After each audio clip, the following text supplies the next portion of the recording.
Ano ba kasi yung problema, Gabi? Kaya akalain mo ba naman, pinabaulan ako ng asawa ko na si Sharon na lugarin sa sandwich. Inilaan mo ng ulam yun. Yun! Oo! O, ikaw dyan, ano ang problema? Sandwich ko may palamang sardinas! Inaba ka din ang IPS! Ako eh! Sabi ko, inaba ka yan! Ayoko na Edu! Nagkakandaduling ka na sa galit. Relax lang. Ayusin natin to, okay?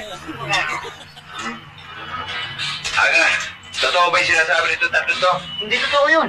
Wala sa lahi namin na magnanakaw. Hindi ko ugaling kumain ng pagkain hindi pagkain ng akin. Hindi ko ginawa yun kahit kailan. Nagsasabi ka na totoo, ha? Oo, Victor. Sigurado ka? Oo, Victor.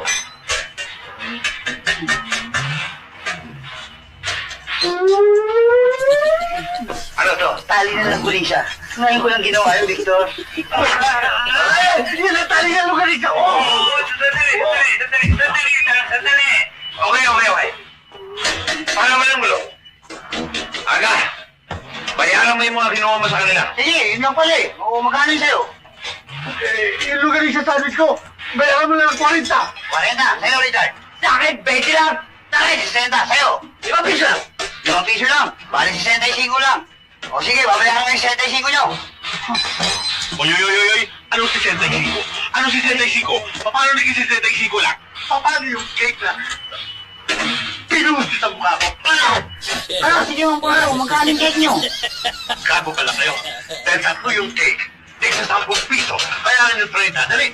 O, 95. Sige, babayaran mo yung 95. O yan, ayos na. Di wala problema. Babayaran. Sige, Victor, pero mo na 95.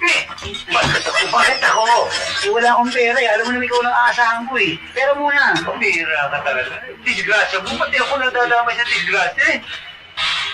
Parang niya ka aga. Aga mong bulisit ang araw ko. Eh paano, 50 lang to? Ako nang bahala na, Victor. O, eto, magparti-parti muna kayo sa 50. Bali ganito na lang. May utang na lang sa inyong 45 si Victor. Thank you. Oo, tama. Hoy! Bumalik ka dito! Akin ang 30. Ayan. Ayan, bahala kayo sa buhay nyo. Ayan.